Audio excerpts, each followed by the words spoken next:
Hi and welcome back to my channel. ഇപ്പോൾ ഞാനിന്ന് തയ്യാറാക്കാൻ പോകുന്നത് ഒരു ഒതന്റിക് മഹാരാഷ്ട്രീയൻ ഡിഷാണ് ചിക്കൻ റസ. ഇതിന്റെ പ്രത്യേകത എന്ന് പറഞ്ഞാൽ മെയിൻലി ഇതിന്റെ ഇൻഗ്രീഡിയൻസ് ആണ്. ഒന്ന് ഘാട്ടി മസാല.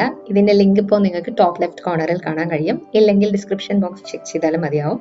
രണ്ടാമത്തെ ഇൻഗ്രീഡിയൻറ്റ് എന്ന് പറയുന്നത് കൊപ്രയാണ്. സാധാരണ നമ്മൾ തേങ്ങ വെച്ചിട്ടാണ് ഡിഷസ് പ്രിപ്പയർ ചെയ്യാറ്, ഇത് നമ്മൾ കൊപ്ര വെച്ചിട്ടാണ് ചെയ്യുന്നത്. ചോറ്, പുട്ട്, ചപ്പാത്തി ഇതിന്റെ കൂടെയൊക്കെ കഴിക്കാവുന്ന വളരെ നല്ലൊരു ഡിഷാണ് chicken Reza.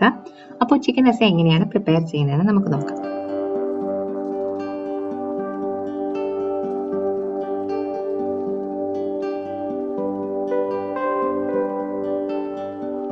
Chicken Reza prepare ചെയ്യാനായിട്ട് 250 ഗ്രാം ചിക്കൻ ആണ് ഞാൻ യൂസ് ചെയ്യുന്നത്. ഒരു മീഡിയം സൈസ് സവാള ചെറുതായി അരിഞ്ഞത്, ഒരു മീഡിയം സൈസ് തക്കാളി ചെറുതായി അരിഞ്ഞത്, അല്പം മല്ലിയില, 1.5 ഇഞ്ച് ഇഞ്ചി ചെറുതായി അരിഞ്ഞത്, 20 അല്ലി വെളുത്തുള്ളി. ഇവയെല്ലാം നമുക്കൊന്ന് അരച്ചെടുക്കാനുള്ള ഇൻഗ്രീഡിയൻസ് ആണിത്.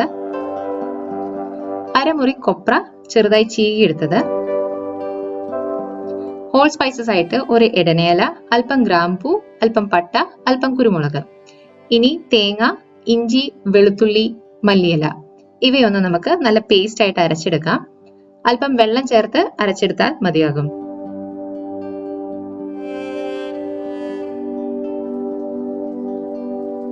ഇൻഗ്രീഡിയൻസ് നന്നായി അരച്ചെടുത്തതിന് ശേഷം ഒരു കടായി ചൂടാക്കി അതിലേക്ക് 5 ടേബിൾ സ്പൂൺ നെയ്യ് ആഡ് ചെയ്യുക.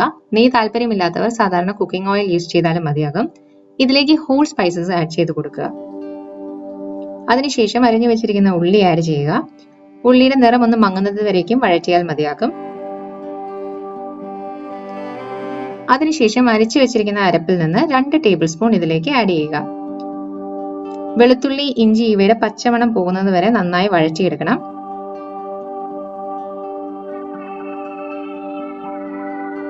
ഇതിലേക്ക് 1/2 ടീസ്പൂൺ മഞ്ഞൾപ്പൊടി ആഡ് ചെയ്ത് കൊടുത്ത് വഴറ്റുക.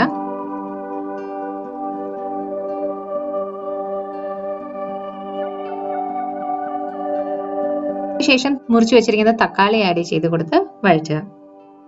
തക്കാളി നന്നായി അലിയുന്നത് വരെ നന്നായി വഴറ്റി കൊടുക്കുക. ആവശ്യത്തിന് ഉപ്പ് ചേർക്കുക. ഇതിലേക്ക് നമ്മൾ എടുത്തു വെച്ചിരിക്കുന്ന ചിക്കൻ ആഡ് ചെയ്ത് നന്നായി കോട്ട് ചെയ്തെടുക്കുക. ചിക്കനെ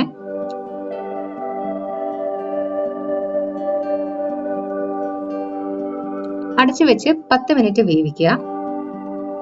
10 മിനിറ്റിന് ശേഷം ചിക്കൻ പാതി വേവായിട്ടുണ്ടാവും, അതിൽ നിന്ന് വെള്ളമെല്ലാം ഇറങ്ങിയിട്ടുണ്ടാവും. ഇപ്പോൾ അതിനെ നന്നായി ഒന്ന് മിക്സ് ചെയ്ത് കൊടുക്കുക.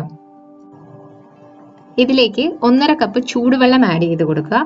ചിക്കനിലേക്ക് എപ്പോഴും ചൂടുവെള്ളമാണ് ആഡ് ചെയ്യാമുള്ളൂ, ഒരിക്കലും തണുത്ത വെള്ളം ആഡ് ചെയ്യരുത്. അതിനുശേഷം അടച്ചു വെച്ച് ഒരു 15 മിനിറ്റ് വേവിക്കുക. വേവുന്ന സമയം കൊണ്ട് നമുക്ക് അതിന് ആവശ്യമായുള്ള മസാല തയ്യാറാക്കിയെടുക്കാം. അതിനായിട്ട് ഒരു കടായിൽ അല്പം നെയ്യ് ചൂടാക്കുക. ഇതിലേക്ക് ബാക്കിയുള്ള അരപ്പ് ചേർത്ത് കൊടുത്ത് നന്നായി വഴറ്റിയെടുക്കുക. എണ്ണ നന്നായി തെളിയുന്നത് വരേക്കും വഴറ്റണം. അതിനുശേഷം ഇതിലേക്ക് 1.5 ടേബിൾ സ്പൂൺ ഘാട്ടി മസാല ചേർത്ത് കൊടുക്കുക. ഘാട്ടി മസാലയുടെ ലിങ്ക് നിങ്ങൾക്ക് ഡിസ്ക്രിപ്ഷൻ ബോക്സിൽ ലഭിക്കും. 1 ടേബിൾ സ്പൂൺ ചുമന്ന മുളക് പൊടി ഇവ ചേർത്ത് കൊടുത്ത് നന്നായി വഴറ്റുക. മുളകും ബാക്കി മസാലയും നന്നായിട്ട് മൂക്കുന്നത് വരേക്കും വഴറ്റണം. നമ്മുടെ ചിക്കൻ ഇപ്പോൾ വെന്ത് തയ്യാറായിട്ടുണ്ട്. ഇതിലേക്ക് നമ്മൾ പ്രിപ്പയർ ചെയ്തിരിക്കുന്ന മസാല ആഡ് ചെയ്ത് കൊടുക്കുക. അതിനുശേഷം നന്നായി യോജിപ്പിക്കുക.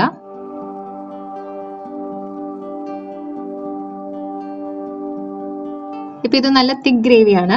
അല്പം കൂടി ചൂടുവെള്ളം ആഡ് ചെയ്ത് നമുക്ക് ഗ്രേവി അല്പം തിന്നാക്കി എടുക്കാം. നിങ്ങൾക്ക് ആവശ്യമെങ്കിൽ കുറച്ചുകൂടി വെള്ളം ആഡ് ചെയ്ത് തിന്നാക്കി എടുക്കാവുന്നതാണ് ഗ്രേവി. ഞാനിവിടെ കുറച്ച് തിക്ക് ഗ്രേവി ആയിട്ടാണ് വെച്ചിരിക്കുന്നത്. അതിനുശേഷം ഒന്ന് തിളപ്പിച്ചാൽ നമ്മുടെ ചിക്കൻ റസ തയ്യാറായി കഴിഞ്ഞു. ഇത് നല്ലൊരു സെർവിംഗ് ഡിഷിലേക്ക് മാറ്റാം. അല്പം നാരങ്ങ കൂടി പിഴിഞ്ഞ് നിങ്ങൾക്ക് സെർവ് ചെയ്യാവുന്നതാണ്. കുട്ടികളും വലിയവരും ഒരേപോലെ ആസ്വദിക്കുന്ന ഒരു ചിക്കൻ ഡിഷാണിത്. തേങ്ങയെല്ലാം അരച്ച് ചേർത്തിരിക്കുന്ന കാരണം നല്ലൊരു നാടൻ ചിക്കൻ കറിയുടെ രുചി തന്നെയാണ് അതിന്. അപ്പോൾ ചിക്കൻ റസ എങ്ങനെയാണ് പ്രിപ്പയർ ചെയ്യണമെന്ന് കണ്ടല്ലോ, എല്ലാവരും ട്രൈ ചെയ്ത് നോക്കുക. ഈ വീഡിയോ നിങ്ങൾക്ക് ഇഷ്ടമായെങ്കിൽ ലൈക്ക് ചെയ്യുക. പിന്നെ ചാനൽ സബ്സ്ക്രൈബ് ചെയ്യാത്തവർ സബ്സ്ക്രൈബ് ചെയ്യുക. പുതിയ നോട്ടിഫിക്കേഷനായി ബെൽ ബട്ടൺ അമർത്തുക. പുതിയൊരു വീഡിയോയുമായി കാണുന്നതുവരേക്കും bye and thanks for watching.